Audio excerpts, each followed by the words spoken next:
Ótimo, já está gravando. Vou só compartilhar a tela aqui com vocês.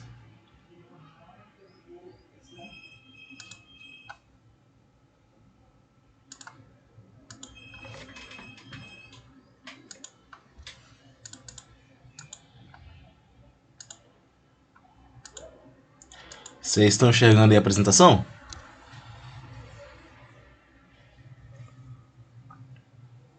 Beleza. Bom, gente, novamente, boa tarde a todo mundo. Estamos chegando na reta final do nosso curso, né? Hoje finalizando o capítulo 7. Espero que vocês estejam conseguindo fazer a lista. Eu sei que essa última lista ela ficou um pouco grande, né? Porque o capítulo em si é grande. Mas por isso que é importante começar a fazer desde cedo, né? Porque se deixar tudo para a última semana, que no caso é a semana que vem, fica muita coisa de uma vez só. Então, só para lembrar vocês que na semana que vem a gente faz o capítulo 8, que é sobre falha.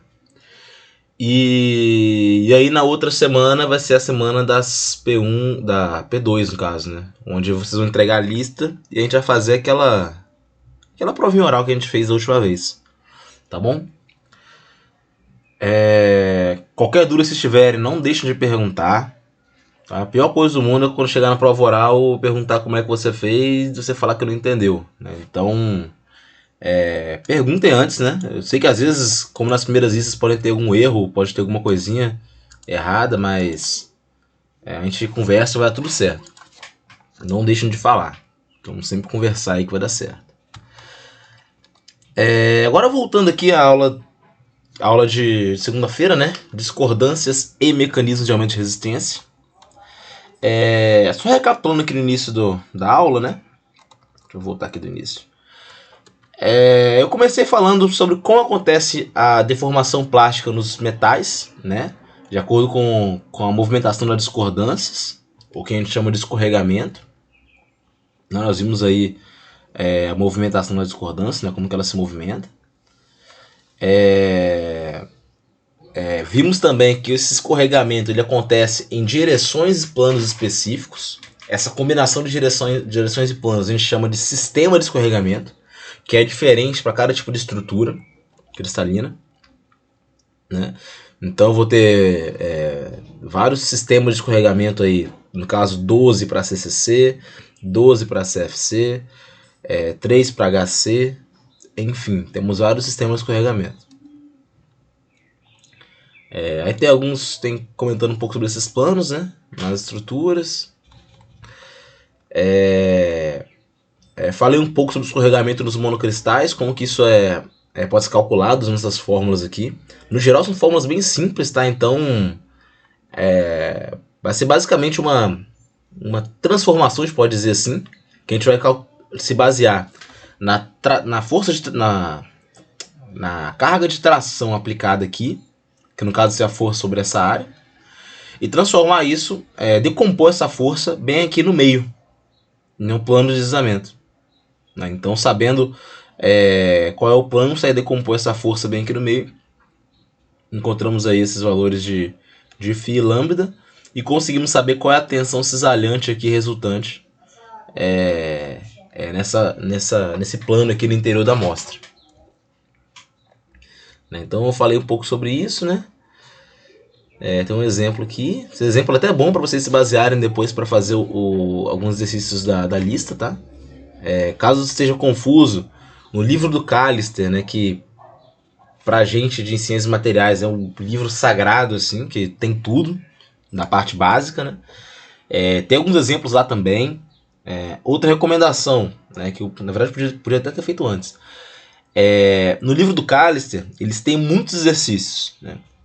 Então, vale a pena vocês aí, usando seus recursos tecnológicos, muitas vezes olhar um exercício lá, buscar alguma solução na internet e vai ver que são muito parecidos com o que eu passo na lista. Né? Então, às vezes está perdido uma questão, você pode buscar o Callister como uma alternativa para ver como é que faz uma questão, por exemplo. Então, é bem útil nesse sentido. E, bom, falei da deformação plástica dos materiais policristalinos, da maclação, né, que é o contorno de mácula, é um contorno de grão que separa a região, que funciona como eixo de simetria, né, entre regiões de imagem e espelho, né, que tem essa orientação atômica. Enfim, aí no finalzinho da aula eu comecei a falar dos mecanismos de aumento de resistência nos metais, né, que se baseia, no geral, em restringir a movimentação das discordâncias.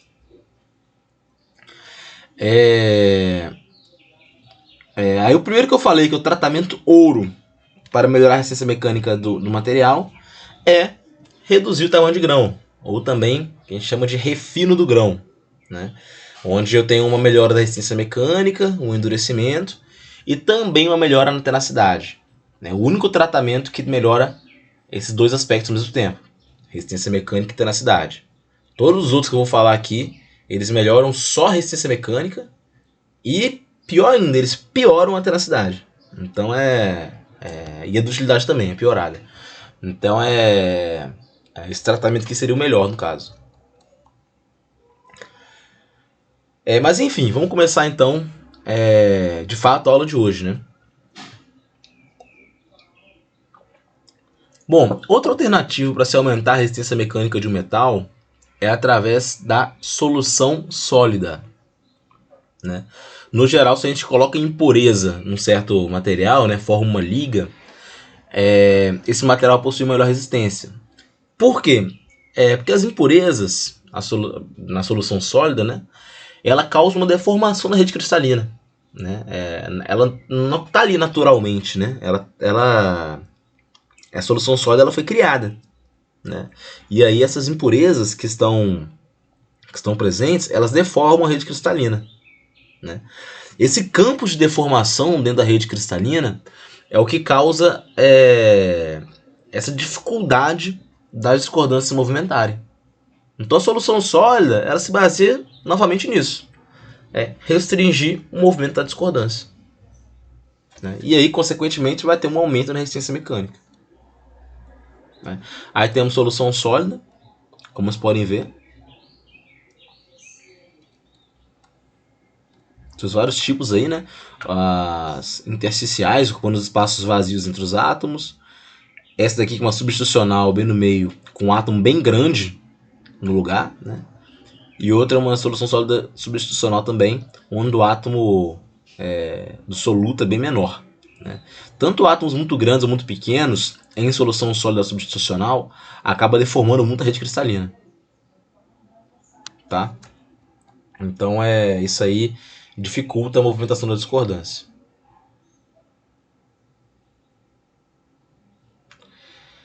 Em alguns casos, a solução sólida pode cancelar a distorção que a discordância causa na rede, né? As impurezas elas tendem a se estabelecer perto das discordâncias, mas no geral o efeito da solução sólida não é essa, não é eliminar a discordância, né? Aí está mostrando o que acontece.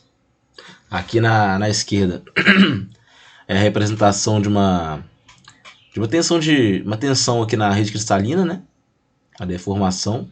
Eu tenho uma solução sólida substitucional onde o átomo de soluto é muito pequeno, o átomo de impureza é muito pequeno, e aí ele tende a comprimir essa estrutura ao redor dele.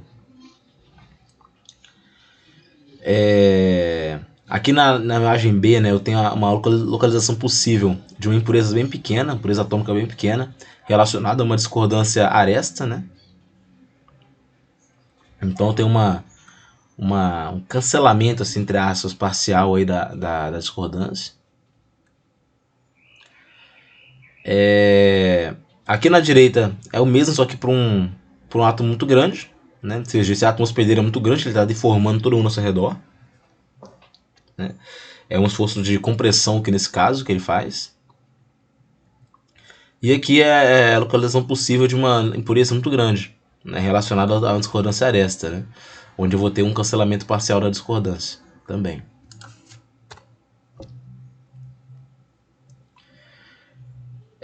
Aqui tem algumas ligas, né, mostrando a variação do teor de níquel. Se eu salvo engano, isso aqui é uma liga de cobre-níquel, isso aí, a liga de cobre-níquel. Esse primeiro gráfico aqui em cima, que está de azul, em cima na esquerda, ele mostra o LRT, aqui no eixo Y, e no eixo X o teor de níquel. Vocês podem ver que à medida que se adiciona níquel no cobre, o LRT vai subindo. E o mesmo se observa nesse gráfico de vermelho aqui, que é o do limite de escoamento. O limite de escoamento também sobe com o acréscimo de níquel. Né? Tensão limite de escoamento. Ou seja, a resistência mecânica de fato aumenta. Por outro lado, nesse gráfico de verde aqui embaixo, eu tenho um alongamento aqui no eixo Y e no eixo X eu tenho o teor de níquel. A ideia é que com o aumento de teor de níquel, o alongamento vai reduzindo. Né? Então, o alongamento que a gente já falou que, lá no capítulo 6, né, que é um parâmetro que mede a utilidade. Né? Ou seja, o material está se tornando menos dúctil. Né? O que é esperado, né? Uma vez que um aumento de resistência, o preço que a gente paga para ter esse aumento geralmente é uma queda de utilidade e tenacidade.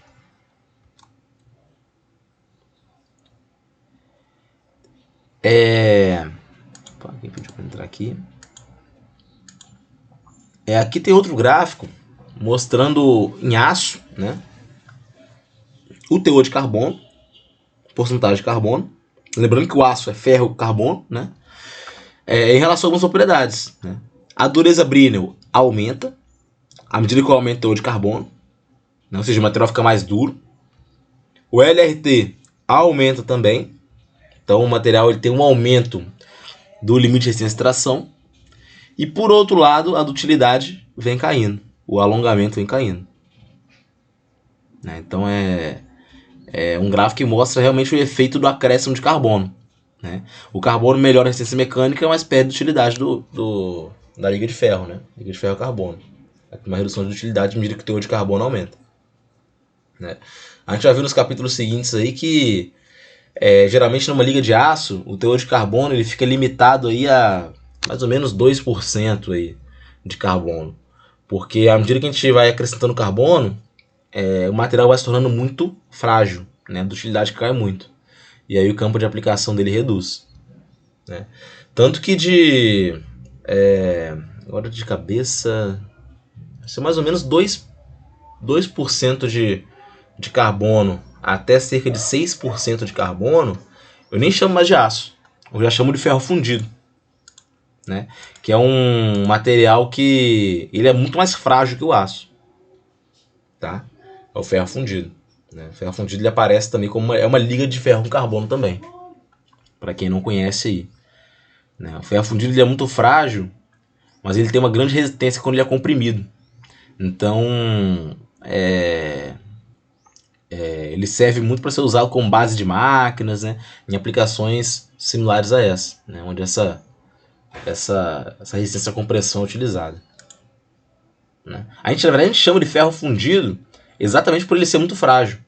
Né? Porque como ele é muito frágil, né, eu não consigo dar forma a ele. Eu não consigo chegar e pegar esse material e colocar no formato que eu quero, de uma chapa ou de um tubo, facilmente. Eu não consigo conformar ele usando deformação. Para eu dar forma ao ferro fundido, eu tenho que, de fato, fundir o material e deixar ele resfriar na forma que eu quero. Né? Por isso que a gente chama de ferro fundido, porque ele só é produzido fundido mesmo. Né? É uma característica aí particular dele. Aqui tem essa tabela que tá bem difícil de ver, né? Eu até tentei botar ela em outra direção aqui, mas também estava ruim de enxergar. Depois vocês podem ver isso com mais calma lá no PDF que eu vou postar no Moodle. Mas é o efeito dos elementos de liga, né, em relação a propriedades mecânicas e magnéticas, né, e algumas outras aí de corrosão, enfim, formação de carboneto, desgaste, enfim. Aí aqui tem vários elementos de liga. O que são elementos de liga, né? São elementos que a gente pode acrescentar em uma liga para melhorar ou alterar alguma propriedade. Né? Um exemplo. Quando um aço, a gente tem um acréscimo muito grande de cromo e níquel, a gente chama esse aço de aço inoxidável. Então, aço inoxidável nada mais é que um aço comum com um teor mais alto de cromo. Né? Claro que tem outros pormenores aí, mas é basicamente isso. Né? O cromo melhora muito a resistência à corrosão. Tá até na setinha verde aqui, ó, tô com mais em cima, que é o cromo.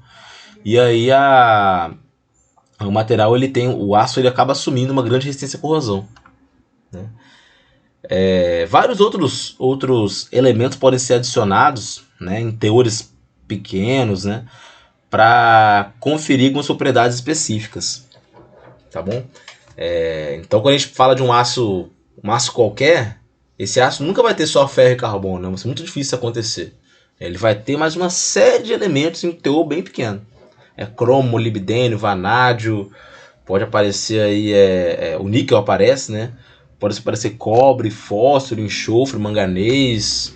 Aparece uma série de elementos.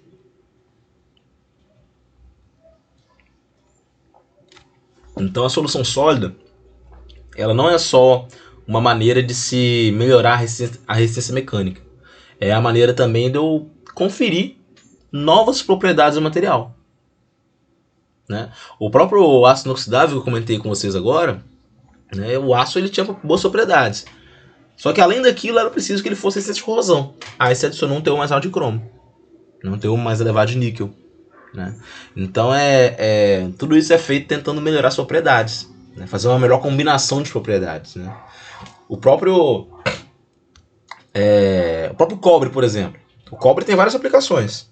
Todo mundo conhece algumas aplicações do cobre. Só que ele puro, ele ainda assim era muito limitado. Aí foram criadas outras ligas, né? Cobre com zinco é o latão. Cobre com estanho é o bronze. Eu tenho várias ligas de cobre-níquel. Tenho ligas de cobre-alumínio, né? Enfim, tem uma infinidade de ligas que podem ser formadas, né? A gente vai ter uma... Vocês vão ver mais sobre isso lá em Materiais de Construção Mecânico 2, onde a gente explora mais as ligas não ferrosas, né? Que é as ligas sem ferro. Até lá a gente fica muito pregado no aço. Mas nós temos várias possibilidades nesse sentido aí, de elementos de liga, né? Bom, outra maneira de se melhorar a resistência mecânica é através do encruamento ou trabalho a frio, né? O que é isso, né? O encruamento do trabalho a frio é o mecanismo que consiste no aumento da resistência mecânica devido ao processo de deformação plástica dos metais. Ou seja, o metal ele vai ficando mais resistente à medida que a gente deforma ele, né? Então é basicamente isso. A gente chama de trabalho a frio. Ele vai ficando mais resistente à medida que ele é deformado. Beleza? A definição é só essa. Por que a resistência aumenta? Vamos lá. Quando eu deformo o material, eu estou criando novas discordâncias. Ou seja, eu aumento esse número de discordâncias, eu aumento a densidade de discordâncias. Quando esse número de discordâncias cresce muito, né, fica difícil que elas se movimentarem, né? É como se fosse ir de um lugar ao outro de carro numa cidade que está cheia de carro. Fica difícil movimentar. Fica difícil enfrentar esse trânsito, né? Falando de maneira mais grosseira. Então a ideia é que o próprio aumento do número de discordância funciona como uma maneira de restringir a movimentação delas mesmas, né? Então à medida que a gente vai deformando, ele vai ficando mais e mais resistente, né? A maioria das discordâncias acaba tendo um efeito repulsivo umas sobre as outras também, o que vai dificultar a movimentação, né, de uma em relação à outra. É possível calcular o que eu chamo de porcentagem de trabalho a frio, ou a quantidade de encruamento, né? Isso é calculado através da redução de área, né? Como assim? Eu falei que estou deformando. Se eu estou deformando, vai haver uma redução de área, né? No caso de um esforço trativo, né? De tração. Então a ideia é ver o quanto de área ele reduziu em relação à área inicial. Ou seja, na verdade é um parâmetro para medir o quanto deformou o material mesmo, né? E a porcentagem de trabalho a frio, né? A área que eu digo é a área da seção transversal, né? Se for de um cilindro é uma área circular, se for de um paralelepípedo é uma área retangular, né? Então é uma forma bem simples de calcular essa redução percentual de área, A gente chama de porcentagem de trabalho a frio, né? Em inglês vocês vão encontrar CW, né, que é Cold Working, né, que é realmente a tradução de fato disso aí. A quantidade de trabalho a frio vai se relacionar também com aquele coeficiente de encruamento, né, que já está naquela parte da deformação plástica uniforme, que é entre o limite de escoamento e o limite de resistência à tração, né? Então, essa quantidade de trabalho a frio está relacionada a esse valor de N também, que aparece lá. A gente fala trabalho a frio, né? Isso é importante destacar, porque ele acontece em temperaturas baixas. Né? Em temperaturas baixas. Temperatura que eu digo não baixas, né? Baixas do ponto de vista industrial. Temperatura ambiente. Né? É comum a gente falar que fazer a distinção entre trabalho a frio e trabalho a quente. O trabalho a frio ele acontece abaixo da temperatura de recristalização. O trabalho a quente acontece acima da temperatura de recristalização. Já vou explicar o que é essa temperatura, mas quando vocês ouvirem trabalho a frio e trabalho a quente, pensem sempre nisso. O trabalho a frio é abaixo da temperatura de recristalização. E o trabalho a quente é acima dessa temperatura. Então a temperatura é bem baixa, né? Bem baixa, assim, bem do ponto de vista industrial. Porque quando a gente vai fabricar um material, a gente pode fazer tanto trabalho a frio quanto trabalho a quente. O trabalho a frio é deformar o material em uma temperatura mais baixa mesmo. Faça a deformação do material em temperatura baixa. Só que no trabalho a frio vai acontecer o encruamento, né?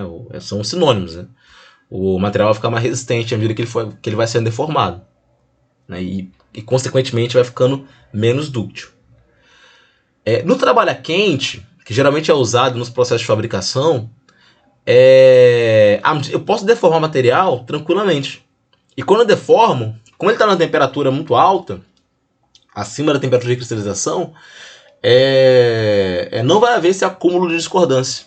Né? Então ele não vai não vai perder de utilidade. Né? Então é um ponto positivo para o trabalho a quente. O encruamento, né, ele se faz muito importante nos processos de fabricação, onde a gente tem a oportunidade de ajustar as propriedades enquanto a gente fabrica.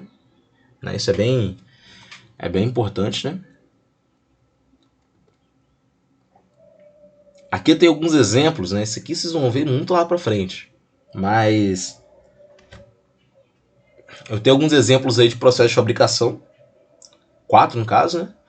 Na verdade, esses 4 processos aí a gente chama de processo de conformação mecânica, que, traduzindo, conformação é dar forma mecanicamente, então é aplicar uma carga, um esforço com o objetivo de dar forma.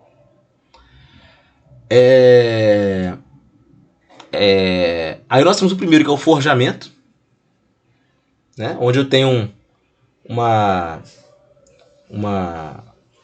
material bruto e ele vai ser moldado na forma dessa matriz de acordo com a aplicação da força, né? Seja uma força constante de compressão quanto uma força de impacto, né?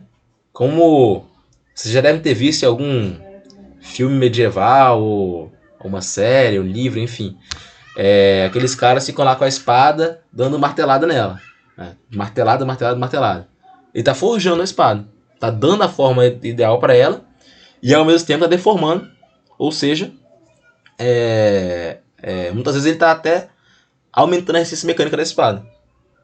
Isso é comum a gente ver nesses filmes aí, de guerra antigo e medieval, essas coisas, né? Essas forjas, que eles ficam lá forjando. Esse é o forjamento. Né? Então a ideia do forjamento é de fato dar forma ao material, podendo usar ou não a matriz, como está aqui, né?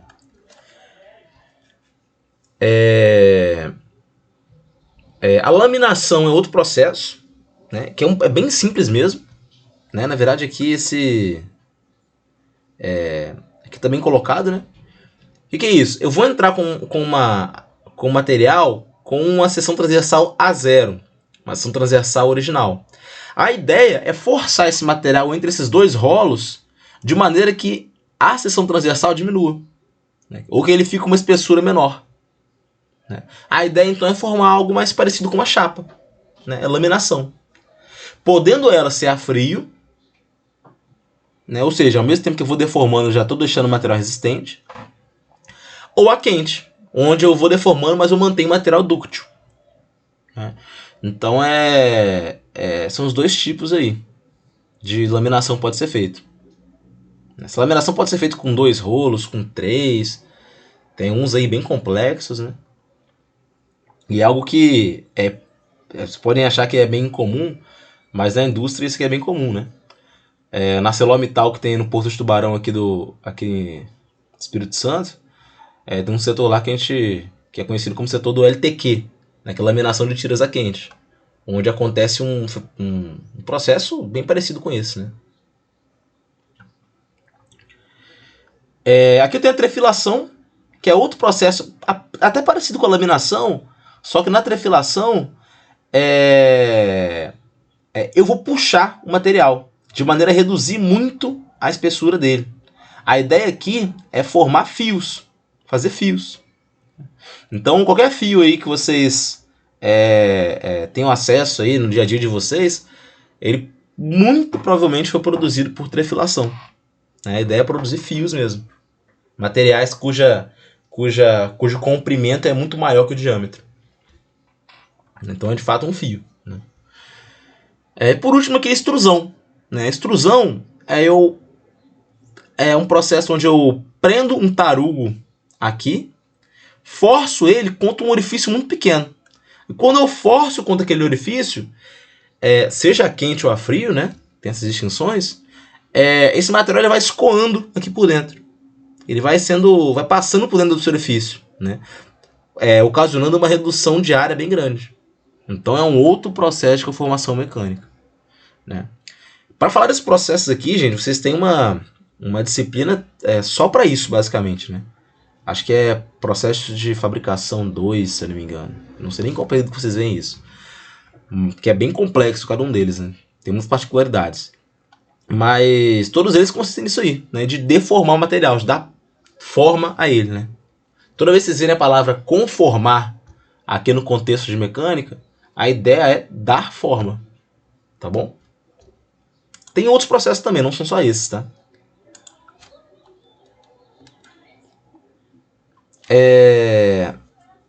Aqui eu tenho a variação tanto aqui na esquerda do limite de escoamento, quanto aqui na direita do LRT, de acordo com a porcentagem de trabalho a frio, né? Você pode observar que esses valores, né, para vários materiais aí, né, de azul tá um aço 1040, de laranja tá o latão, e de vermelho e marrom tá o cobre.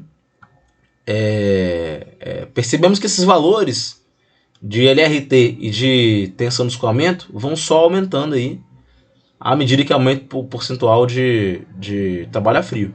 É claro que eles não aumentam assim, de maneira indiscriminada, assim, aumentam muito, assim, para sempre. Eles chegam num patamar onde estabilizam, né? Como vocês podem ver. Mas o aumento é bem evidente. Por outro lado, temos a dutilidade, né? A dutilidade que está caindo com o aumento do trabalho a frio, né? E vocês têm que perceber o seguinte, né? Esse processo que eu comentei aqui com vocês, todos eles envolvem deformação do material, né? E essa deformação, se eu quero pegar um tarugo e colocar na forma de chapa, essa deformação não pode ser deformação elástica. Ela tem que ser algo permanente, uma deformação plástica. Então, todos esses materiais que são submetidos a esses processos, eles têm que ser capazes de deformar plasticamente. Então, eles têm que ser dúcteis, né? Por isso que o trabalho a frio, muitas vezes, ele é indesejado, né? Porque veja como a dutilidade cai desses materiais, né? O próprio latão, ele tem uma dutilidade elevadíssima, mas no trabalho a frio, ela cai demais, faz 7 vezes aí, aproximadamente, né? Então é importante saber o seguinte, que para se deformar o material, para se conformar o material, nós temos que ter alta dutilidade, tá? Então esse é um ponto que deve ser levado em consideração aí. Ainda mais quando a gente vai dar forma ao material. Aqui nós temos a influência do trabalho a frio, né, o CW, no ensaio de tração, né, na curva tensão-deformação. Né? Vocês podem ver como a curva varia de acordo com a porcentagem de trabalho a frio. Pode observar também que com o aumento da porcentagem de trabalho a frio, né, que é o CW, Cold Work, o campo plástico vai só diminuindo, o que sugere que o material perdeu de utilidade. Né? Isso aqui para um aço baixo carbono. Né? Que de fato aqui acontece. À medida que a gente vai aumentando o trabalho a frio, a dutilidade diminui. Porém, a resistência mecânica, né, o limite de escoamento e o LRT aumenta. Podem ver que a curva aqui com maior porcentagem de trabalho a frio é aquela que está mais em cima, né, mas não chega mais alto que o valor de LRT, né, que é o máximo da curva. Beleza? Então esse aqui é o encruamento. Até aqui, alguém tem alguma dúvida?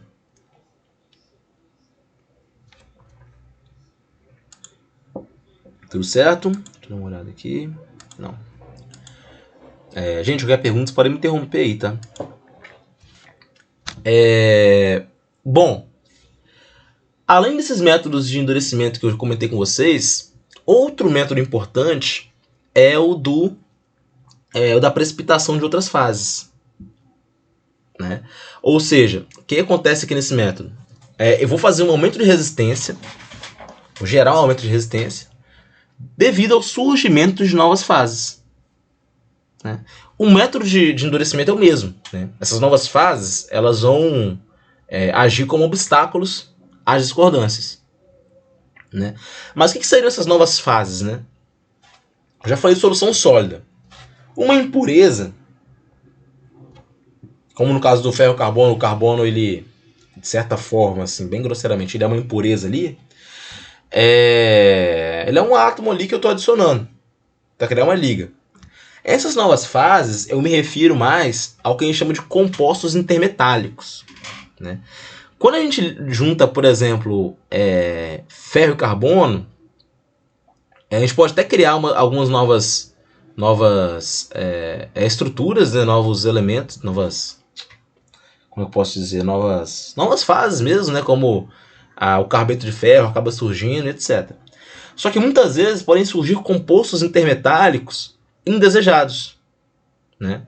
Por exemplo, quando a gente faz a união entre cobre e alumínio, pode aparecer um composto que é o cobre alumínio 2, né?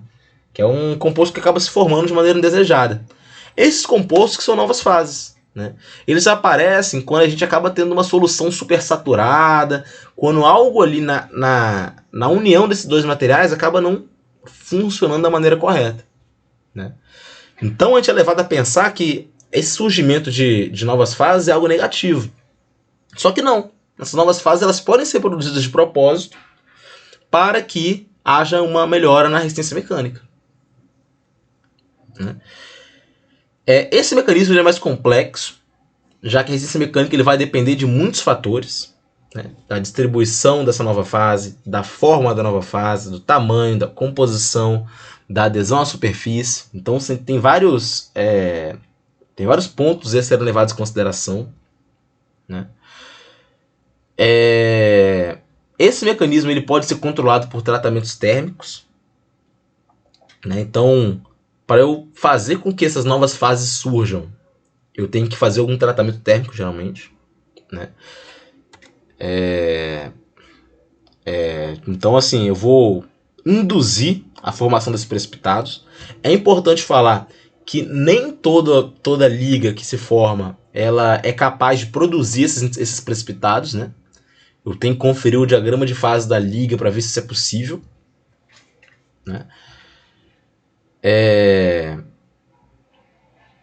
Aqui nós temos precipitados incoerentes e precipitado coerente, como está mostrado aí. Né? A deformação que eles causam na rede cristalina.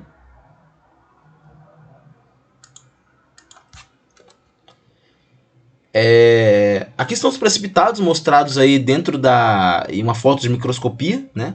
Isso aqui é uma liga de alumínio endurecido por precipitação. Esse método de endurecimento ele é muito comum para ligas de alumínio, tá? Muito comum mesmo. Né? O alumínio ele tem uma boa utilidade, mas ele aí tem resistência mecânica baixa. Então geralmente é necessário que faça tratamentos como esse. A matriz aqui é alumínio, né? E eu tenho a formação de uma fase intermetálica aqui, que nesse caso aqui, a letrinha é bem pequena aqui, mas é um composto aí de magnésio com zinco, né? Focado nos contornos de grão, né? Tá difícil de ver aqui, mas é o que está rolando. Se a gente aumentar um pouco, a gente consegue visualizar melhor aqui nessas imagens da direita. Aqui nós temos essas imagens, né, mostrando os precipitados, né, que eles podem aparecer. Né? Essa imagem aqui da direita está é a imagem de microscopia eletrônica, né? A gente consegue ver bem aqui o precipitado. Né? Consegue visualizar bem aqui os precipitados, como é que eles estão na estrutura. As outras imagens aqui da esquerda são de microscopia óptica.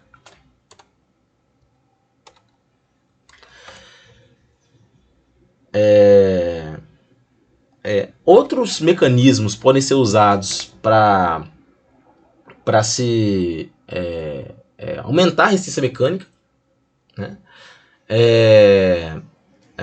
Principalmente aqueles que vêm de tratamentos térmicos, né? A gente vai ter uma aula para falar mais profundamente sobre tratamentos térmicos, né? Que é basicamente eu expor meu material a um ciclo térmico, a uma variação de temperatura, de modo que esse material ele mude sua estrutura e fique mais duro, mais resistente, né? Então é basicamente isso. Um exemplo que pode acontecer também é a introdução de tensões residuais no interior do material. Vou mostrar um vídeo aqui para vocês para mostrar isso.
Nossa, acabei tirando aqui. Desculpa, gente.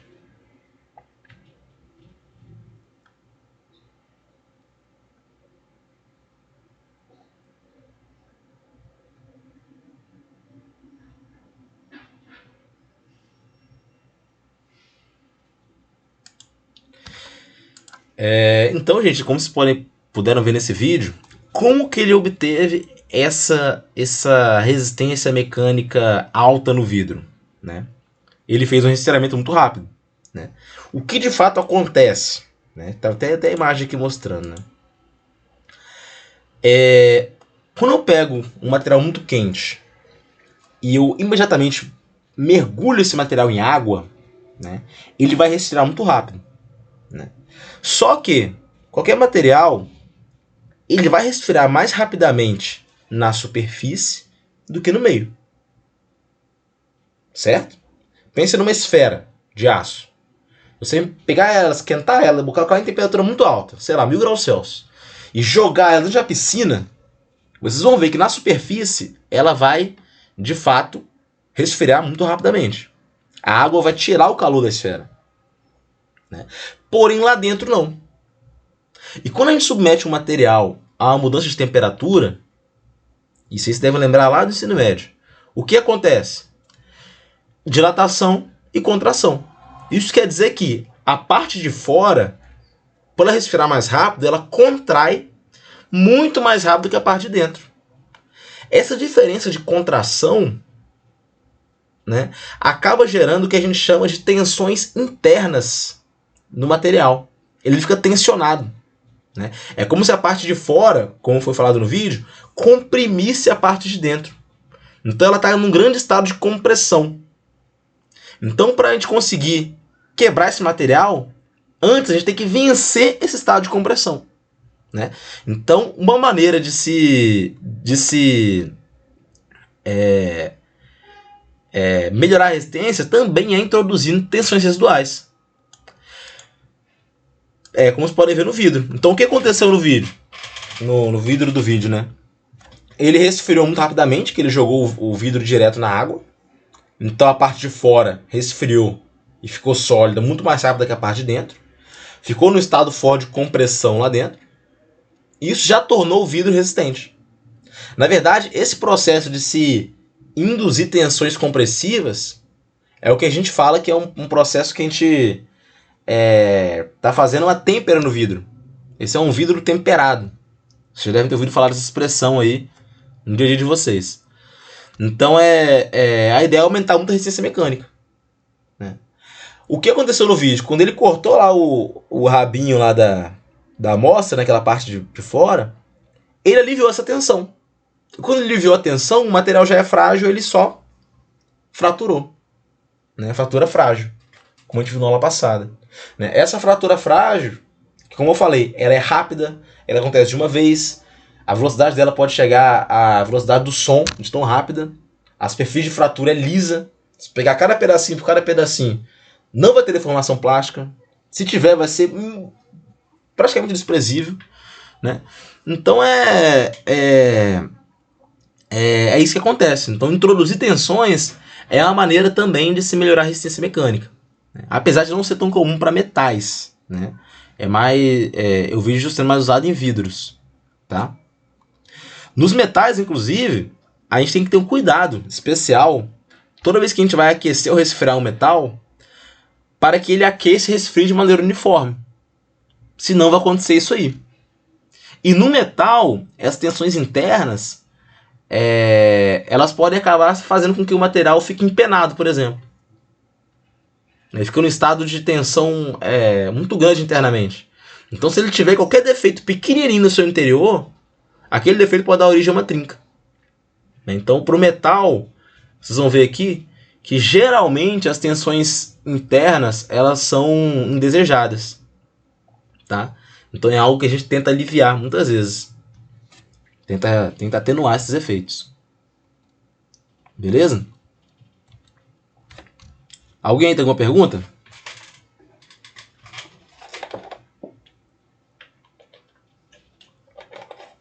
Não?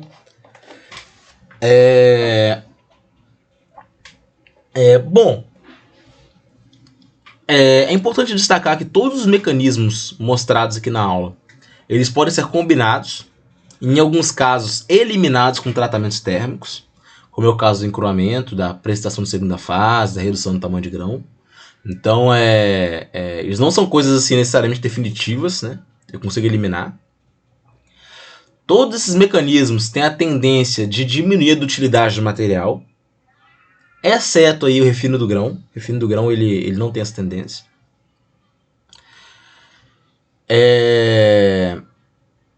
que consegue manter uma boa tenacidade ainda, né? Porém, ele paga esse preço perdendo o desempenho em altas temperaturas, né? Que é um caso da fluência, que vai ser um assunto que eu vou comentar na aula que vem, semana que vem. Então não precisa se preocupar com isso agora. Mas o refino de grão ele tem muito mais fatores positivos que negativos, né? Só para falar, né, já que tu falei de fluência é quando o material ele falha, ele fratura, há uma tensão menor do que aquela que ele deveria fraturar, devido a uma combinação de tensão estática ao longo do tempo. Então, se eu submeter o material a uma tensão estática e deixar ele submetido a essa tensão por um período muito grande de tempo, ele vai deformar plasticamente e vai fraturar, mesmo que essa tensão ela seja pequena. Isso se chama de fluência. E quando a gente aumenta a temperatura, a fluência acontece muito mais rápido. O aumento de temperatura ele diminui o tempo para acontecer esse problema, né? Então a fluência é um problema que aparece só em todos os materiais, mas ele é mais comum em temperaturas altas. É uma preocupação em temperaturas altas, né?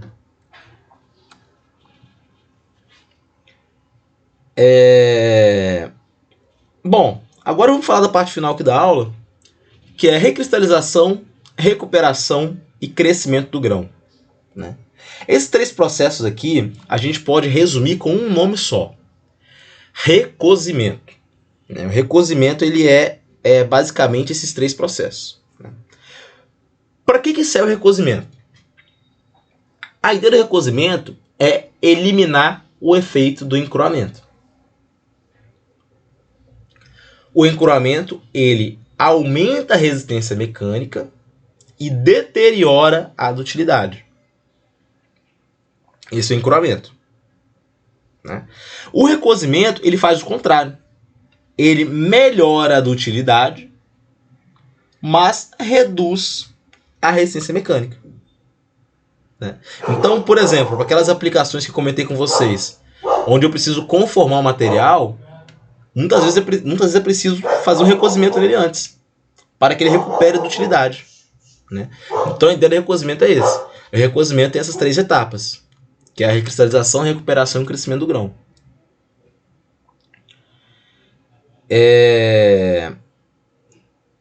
Então a ideia do recozimento é essa, eliminar essas alterações aí que podem danificar algumas propriedades materiais, né? O encruamento ele tem o efeito de melhorar a resistência, mas também tem outros efeitos negativos em propriedades, né? Em propriedades térmicas, em propriedades de resistência à corrosão, né?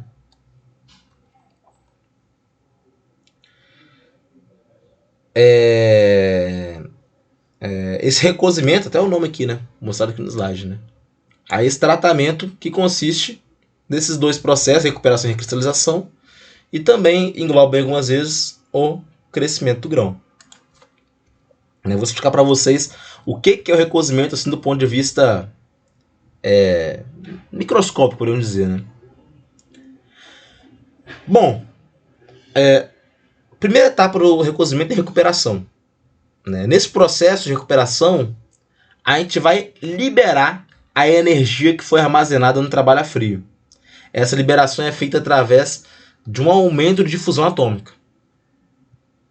Então eu vou aniquilar algumas discordâncias, eu vou restaurar algumas propriedades físicas, né? A recuperação ela consiste no aumento de temperatura. Então, temperatura mais alta, lembrem da aula de difusão. A difusão aumenta. E aí eu consigo aniquilar algumas discordâncias e restaurar algumas propriedades físicas. Essa é a primeira etapa, a recuperação. A recristalização é quando eu chego numa temperatura acima da temperatura de cristalização. Cada material tem uma temperatura característica dele, né? Da mesma maneira que tem a temperatura de fusão, tem também a temperatura de recristalização, que, se eu não me engano, chega a mais ou menos 40% da temperatura de fusão. Acima dessa temperatura é onde o processo de recristalização acontece. Na recristalização, é como o nome já diz, é criar novos grãos, criar novos cristais, né? Esses novos grãos, novos cristais, eles têm as propriedades mecânicas restauradas. Eles têm propriedades mecânicas novas. Então todo aquele trabalho a frio feito anteriormente nesse material, ele é eliminado, porque estão surgindo novos grãos, né, que não passaram por aquilo, né? Então eu vou consumindo esses grãos antigos e deformados e criando novos grãos livres de deformação, né? Então essa é a recristalização, é criar novos cristais. É bem simples isso, né? A força motriz para a formação desses grãos é a diferença da energia interna entre os grãos deformados, aqueles que que sofreram encruamento, e os não deformados. Então vão sendo criados aí novos grãos livres de deformação. Essa é a recristalização. Esse processo depende da temperatura e do tempo, né? Geralmente no recozimento a gente mantém aí o material a uma certa temperatura por um período de tempo, tá?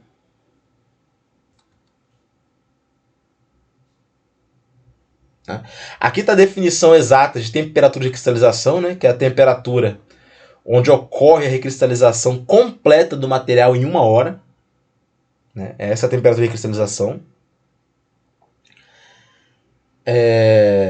Essa temperatura vai depender basicamente de 2 fatores, que é a pureza do material e o quanto de encruamento ele sofreu antes. Tá bom?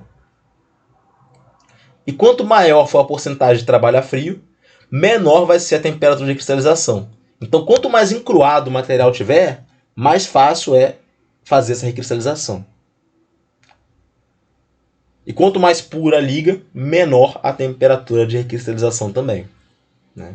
Os elementos de liga atrapalham um pouco nesse sentido.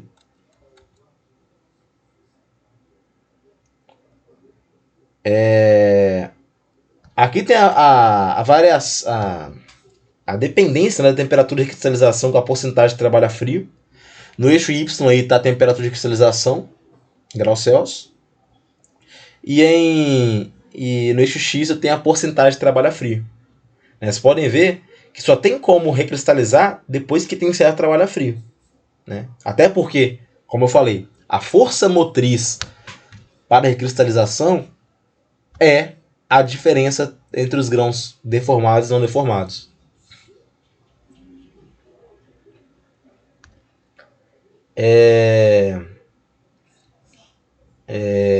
Então a gente tem esse gráfico aqui mostrando, né, como que essa temperatura de recristalização varia com o trabalho a frio, né? Então assim, chega um ponto onde o trabalho a frio é tanto que a temperatura de recristalização ela estabiliza também,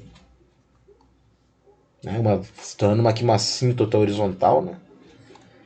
Mais ou menos perto aí para esse material aí, né? Mais ou menos perto de 450 graus Celsius, ou 500 ali quase. Aqui eu tenho mostrando no eixo X a temperatura de cristalização e no eixo Y tem em cima mostrando tanto a resistência mecânica de azul quanto a dutilidade. Então perceba que isso acontece o seguinte, ó. À medida que eu vou formando novos grãos, a resistência mecânica cai para o estado que estava antes de encruar, antes do encruamento, e a dutilidade aumenta para o estado que estava antes do encruamento, né? Perceba que aqui, ó, tem os grãos sendo formados e crescendo. Então tem as 3 etapas do recozimento aqui, ó: a recuperação, a recristalização e depois o crescimento do grão. A ideia aqui então é criar novos grãos. Beleza? Em inglês a temperatura a recristalização, né, o recozimento é tratado como annealing, como está aqui no gráfico embaixo. Aqui eu tenho a temperatura de recristalização e a temperatura de fusão para vários metais e ligas, né? Vocês podem ver em graus Celsius, né? O zinco ele recristaliza 10 graus Celsius, o tungstênio é 1200, né? Vocês podem observar que tem uma relação até similar, né? Quanto maior a temperatura de fusão, costuma ser maior para a ocorrência para a temperatura de recristalização ser maior. Então A gente tem isso mostrado nesse gráfico.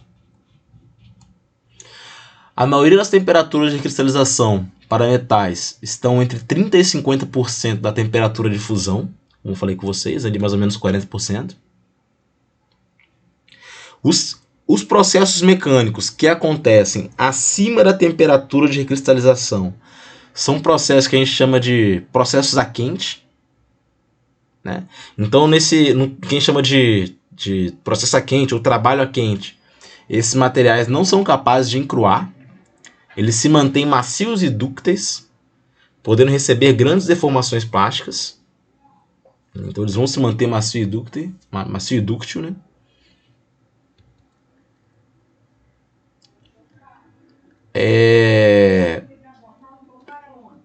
Então é um ponto positivo, né? O trabalho a quente é feito exatamente por isso, né? Para não perder a dutilidade enquanto ele é deformado. Aqui é a terceira etapa, né? Que eu até falei que é opcional ou não, né? Que pode ter ou pode não ter. Que é o crescimento do grão. Né? Depois que eu fiz a recuperação, fiz a recristalização, é normal que o grão cresça. Né? Então, após o processo completo de recristalização, caso haja uma temperatura elevada, os grãos começarão a crescer. Né? Esses grãos vão crescendo devido à aniquilação dos grãos menores pelos grãos maiores. Esse processo acontece devido às altas energias que estão nos contornos de grão e que tende a diminuir com o aumento do tamanho do grão devido a processos difusionais de curto alcance. Na prática, então, o grão vai crescendo.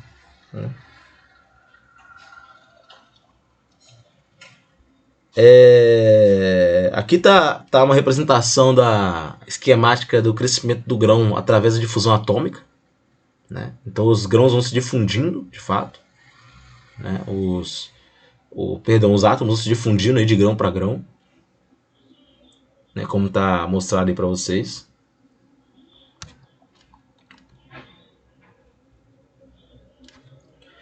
Para muitos materiais, o crescimento de grão acontece de acordo com essa expressão aí, onde D0 e D são os diâmetros do grão no início e no fim, né? No instante tal. E N e K são constantes que dependem do material e independem do tempo. O tempo aí é o T, né? Obviamente. Aqui eu tenho a dependência do tempo e temperatura para o crescimento dos grãos. O tempo no eixo X e a e o diâmetro e o tamanho do grão no eixo Y. Pode observar que eles vão crescendo aí ao longo do tempo. Quanto maior a temperatura, mais rápido esse crescimento, né? Como é um fenômeno que envolve difusão, né? Lembrando, a difusão acontece de maneira mais acelerada em temperaturas mais altas. Vocês podem observar isso aí. Né? E aí pergunta-se, qual estratégia poderíamos executar para reduzir o tamanho de grão de uma liga com grãos grosseiros? Né? Se eu quero reduzir o tamanho do grão, eu vou deformar essa liga. E depois que eu deformar, eu vou recristalizar. Né? Eu vou criar novos grãos. E obviamente eu não vou deixar eles crescerem muito. Né? Eu vou interromper o tratamento ali quando tiver no tamanho que eu quero que fique. Né? Então é basicamente isso. Até aqui, alguém tem alguma pergunta? Alguma dúvida?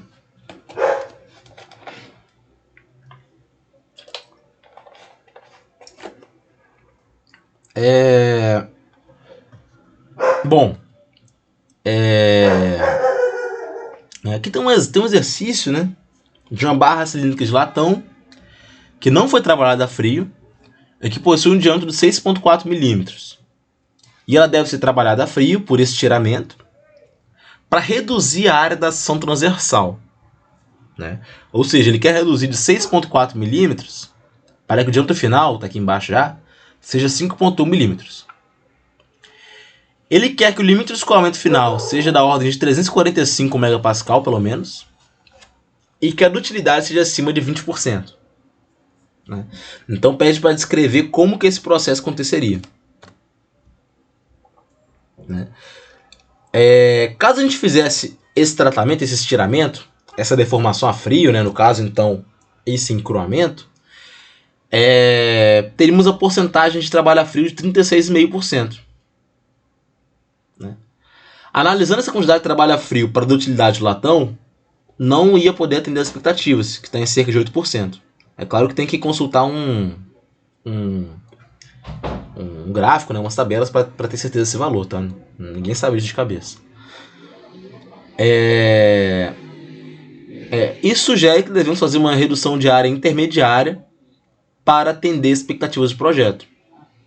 Analisando gráficos, a gente pode observar que uma quantidade de 20 a 23% de trabalho a frio é necessário para atender requisitos tanto de limite de escoamento quanto de utilidade, né? E a gente pode considerar um trabalho a frio de 21,5%, resultando no diâmetro de 5,8 mm, seguido da recristalização, com o objetivo de eliminar os efeitos do encurramento, né? Obtendo uma área final de 5,1%, né? Redução de área de 5,1%.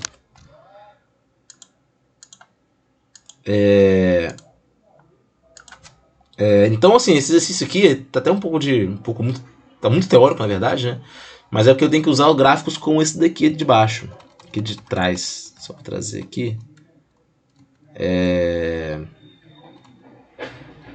Gráficos como esse, na verdade, né? Na verdade, não necessariamente esse, né? Esses aqui. Isso. Onde eu consigo ver a postagem de trabalho a frio e quanto que variam as propriedades aí. No caso da utilidade, por cada um desses materiais, né? O latão aparece aqui, né? Então, com 21%, ele está mais ou menos aqui com 20% aqui de utilidade, que é a limitação do projeto. E o limite de escoamento aqui, pro latão, para ter cerca de 345, tem que ser mais ou menos aí de 20 a 30% de trabalho a frio mesmo. Então é basicamente isso, gente. Vou voltar aqui pro final. Pessoal, então é isso. Esse é o capítulo 7, discordâncias e mecanismos de aumento de resistência. Alguém aí quer perguntar alguma coisa?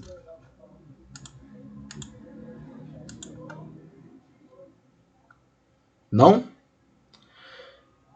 Pessoal, então é isso, né? Como a gente faz toda semana, eu vou postar lá no Moodle, provavelmente amanhã, essa aula, o vídeo da aula, vou postar a apresentação, eu vou postar a lista também, tá? A lista do capítulo 7, né? E aí semana que vem a gente vai fechar aí essa matéria da P2, né? A gente vai pegar então a parte do capítulo 8, que é falha, e a gente vai apresentar alguns conceitos novos aí. Beleza? Então é isso, pessoal. Estão dispensados e tenham um bom restante de semana. Até semana que vem. Valeu!